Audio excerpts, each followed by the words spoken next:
This is Inside the Right. All right, Tim, we've had a turbulent day here with some major new reporting from Axios that Nikki Haley was under active consideration by Trump to be his running mate. Trump then posted on Truth Social that she's not under consideration, but that he wishes her well. I don't know that Trump saying that she's not makes it more likely or less likely that it's true. General rule of thumb is that if Trump says something, he's lying. But can you, regardless, speak on the possibility of whether she would become his vice presidential pick and whether you believe it, regardless of Trump's denials?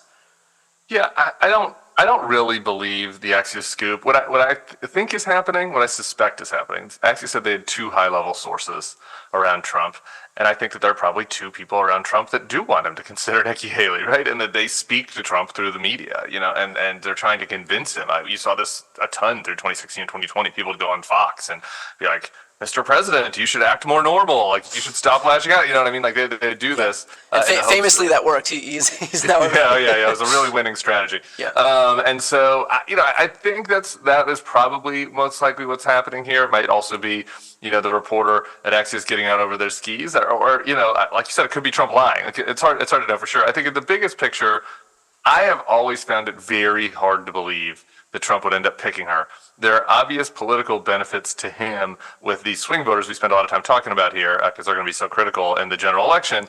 But he has always had a spidey sense for what his base wants, and what his base cares about.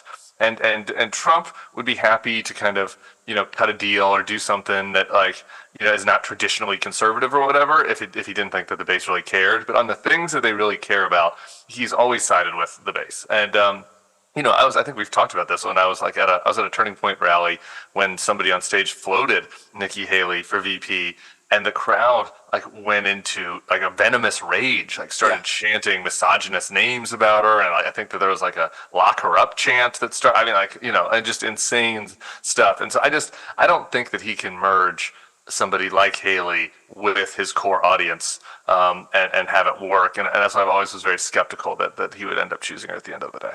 Well, the Axios article also discusses Haley's potential advantages of endorsing Trump. Basically, this is Axios cosplaying as political strategists on Trump's behalf. Did that strike you at all?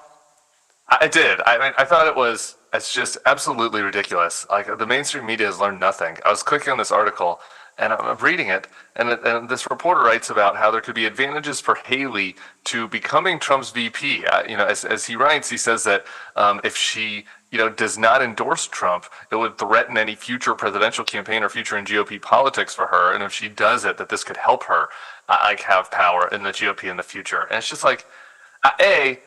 this isn't what reporters should be doing, right? Giving political strategy just in the first place because they're not good at it. If they were, they would have been political strategists. But B, in this case, it's even worse because it's horrible advice. Did you see what happened to Mike Pence?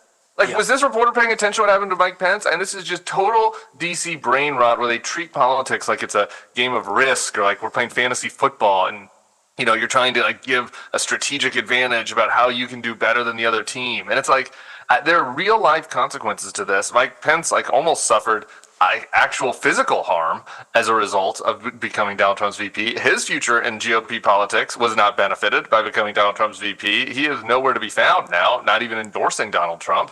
And the idea that Nikki Haley and Donald Trump could live together in harmony, this is all based on this fantasy that, what would really work? If Donald Trump was a totally different person, and if he endorsed Nikki Haley, and then he didn't do anything crazy, and then they lived happily ever after, and then Nikki Haley could be the heir to the Donald Trump throne. It's okay, well, yeah, all right. Well, is there a new Trump? Did he have a lobotomy?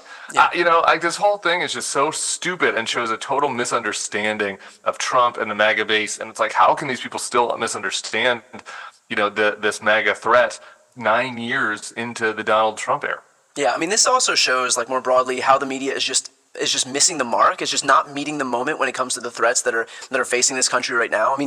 We almost had an insurrection. This country is on the brink of autocracy right now, and you have a major media player right now that's just treating this like another horse race because it's good for clicks or because they want to cosplay as political strategists or because they just don't take it seriously and it doesn't impact them. And they're privileged enough to not feel the impacts of any of this stuff. Meanwhile, there are women who have pregnancies where they're forced to carry these fetuses to term even though they have genetic defects because of the laws being passed right now. There's the prospect of a nationwide registry that Katie Britt, I think, just introduced from Alabama.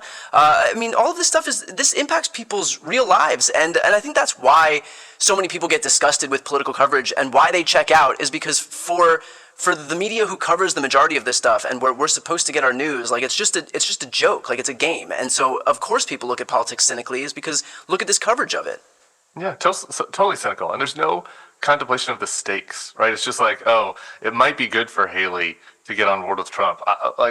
Okay, well, even if your hypothetical is true, even if it's true that Haley gets on board the Trump VP and she helps him with these middle ground voters and that helps him get elected, like think about the ramifications of that, the consequences, the potential consequences for Haley. You would know that Donald Trump would get back in there, would continue to do crimes, would try to do an attack. Like we don't know all the hypotheticals down the road, but we've seen the danger here. We've seen the threat of Donald Trump, and so like treat it seriously. I'm not saying that Axios needs to like become a Joe Biden campaign PR pamphlet, but you can be serious about like what is real and what the threats of Trump really are and what is going to happen to people that go along with it, and you know that it's going to be bad because we know it, like we've lived through it already. This isn't a hypothetical. This isn't 2015 anymore, where it's like there's some of us who are never Trumpers are out there like screaming maniacally, please don't elect this guy, he's insane, and other people are like, well, who knows, maybe he'll grow into the office, right? Like it's not like 2015 anymore. We've seen it. We've seen the Capitol get stormed. So just act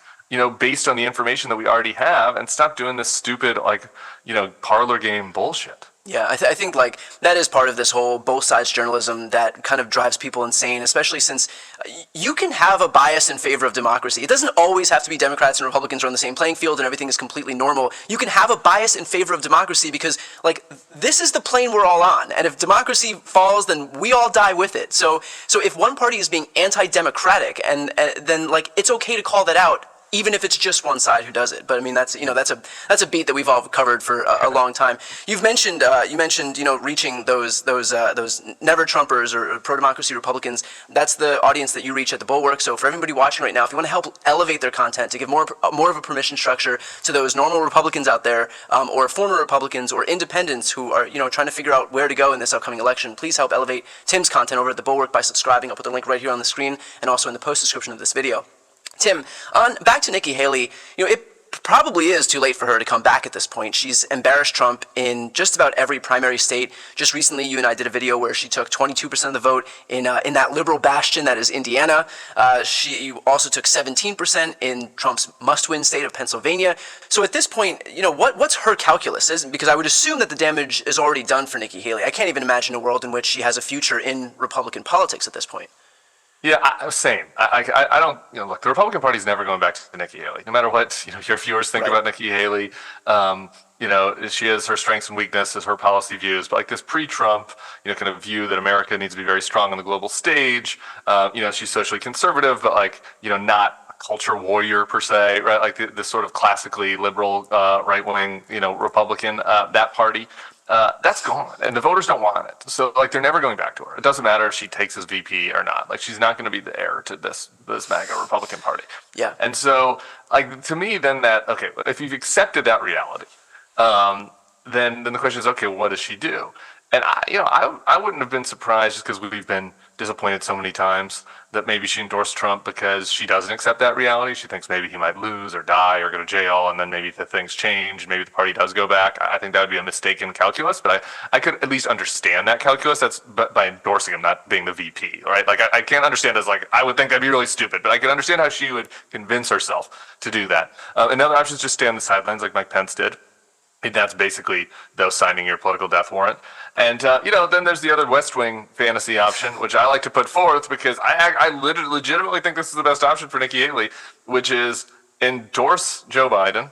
And, again, I think that Joe Biden would want to have a prominent Republican, involved somehow, in order to help reach these Republican voters. Now, she's not going to be the Secretary of State or whatever, but, she could have influence and a role there. And I think that there would be a future, maybe as an independent type candidate as the parties start to do their realignment in a red state. I think that I kind of see in South Carolina a potential future where there's like a MAGA party and then kind of like a centrist independent party that has some Democrats and some former Republicans, and maybe that could be, all of these are kind of fantastical, just because there's just not a lot of appetite out there for the Nikki Haley type of politician right now. But I think that the most absurd is to think that the Republican Party, that she's going to be the VP and the Republican Party is going to make her the next in line. It's just that just misunderstands the Republican Party completely. Yeah, it's like kind of this thing where you see in the movies where there's like a whole horde of people that are bitten by some zombie, and when you kill the main zombie, all the other zombies like snap out of it and they become normal again. It's just like I think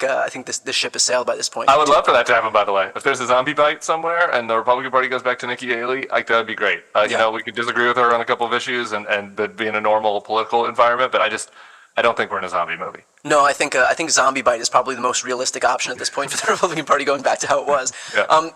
Haley obviously has a chilly relationship with Trump, and Trump with her. They both lashed out at each other, especially as of late. You worked in politics for a long time. You were with Jeb Bush. To what extent is this stuff not personal, and the candidates are actually able to put it all aside? I think it's different for different candidates, and I think it's different based on ambition, et cetera. A lot of times you can compartmentalize things. You can put things aside if you're ambitious. I mean, look at the most embarrassing, slobbering, ambitious animal, Ted Cruz. There you go. You knew what I was going to say before I said it. Well, that's the thing. Like when you worked for Jeb, Trump famously called him low energy. Jeb didn't support him in 2016. I'm sorry. Attacked his wife as well. Attacked his wife, yeah. Didn't support him in 2016. Didn't support him in 2020. But Ted Cruz, who Trump also, gave his nickname to, he called him Lion Ted, also attacked his wife. Ted Cruz has now taken up permanent residence in Trump's colon. So clearly there's a spectrum here. There is. And, I think that some in politics, you do grow a little bit of a thicker skin. I don't think that that's just a talking point. To me, in my experience, for example, the people around Jeb were more personally outraged than Jeb was, by all this stuff. I know he didn't come around and support Trump. It's not like he started liking Trump, but he didn't take it that personally. A lot of people in his life did. And so I assume that that's the case too in a lot of these cases. I mean, Nikki Haley's son has a pretty lit Twitter feed. I don't know if you watch Nayland Haley on Twitter. I did. I just recently discovered him. Yeah, so I mean his material is hot. And just looking at his feed, it's pretty hard to imagine Nayland being on board with endorsing Donald Trump, and it's not his life, it's his mom's. And I bet that Nikki Haley's taken a lot of tough daggers from people besides Donald Trump. I mean, South Carolina politics is really rough and tumble, and she's had a lot of very personal attacks on her over the years. So, I think that she could, if she thought that there was a future in teaming up with Trump, if she could convince herself that there is, I bet she could get over the personal side of it. The point that I hope that people around her are hearing is that there's not hope for like a future for her in a MAGA party. So why try? Right. Why further sacrifice your integrity for something that's not even going to pay off on the back end? Was there anything that you can think of that just so far exceeded the bounds of an attack that you've seen launched by a candidate onto another political candidate? Like, I get that everything's kind of, everything's fair in love and war, but was there ever anything, and it could have been something, I'm assuming it was probably something that Trump said, but have you seen anything where you're like, holy shit, I can't believe that person actually said that? This is so outside the bounds of what you would expect in a political campaign. Yeah, I mean, the two things that come straight to mind, and this wasn't Trump, this is probably just top of mind because we're going through the Stormy Daniels trial, but, everybody talks about the Trump attack on Cruz's wife, which was terrible, but, the other things the National Enquirer was doing, accusing Ted Cruz of having these affairs with his staffers, and, kind of naming these young women, some of whom have public platforms of their own, that was really, beyond the pale and out of bounds, and Trump's fingerprints were all over that, his tiny little fingerprints, and so, I think Ted, again, that just makes Ted even look more pathetic, but again, that's just one example, and you go back, one of the formative ones for me, I was a McCain person, was the Bush attack on McCain over his daughter. McCain has an adopted black daughter, and the Bush team. I don't know the Bush personally. It's unlike the Trump operation. I know the guy at the top of the ticket had his hands on all this stuff. He had Karl Rove and a lot of these people that were doing this. But their actions in that campaign, which was back in South Carolina actually before the South Carolina primary in 2000. That one was really bad, and it did take a while for McCain to come back around. And McCain almost didn't endorse Bush in 2004. It's a little history lesson for people, and we considered teaming up with John Kerry. Talk about that for like a alternate world history. Like that's how pissed McCain was. And McCain went against the Bush tax cuts. In the early 2000s. There could have been other things at play here, but it certainly was a part of it. Like there's just attacks on the family. So like there have been other times people have attacked family members. Like those are the types of things that stand out. And Nikki Haley, Trump is in line with this. I mean, he attacked her husband, for his military service and like made these weird accusations that like he wants to be out of the house because whatever. You know what I mean? Like these gross Donald Trump accusations. So, Trump is head and shoulders above the rest on this stuff for sure. Yeah. Well, again, for those watching right now, if you want to see and hear more from Tim, please make sure to subscribe to The Bulwark. Again, I'll put the link on the screen and also in the post description of this video. Very important to elevate good content to build up this pro-democracy ecosystem from left to right. So please make sure to subscribe. I'm Brian Tyler Cohen. I'm Tim Miller. This is Inside the Right.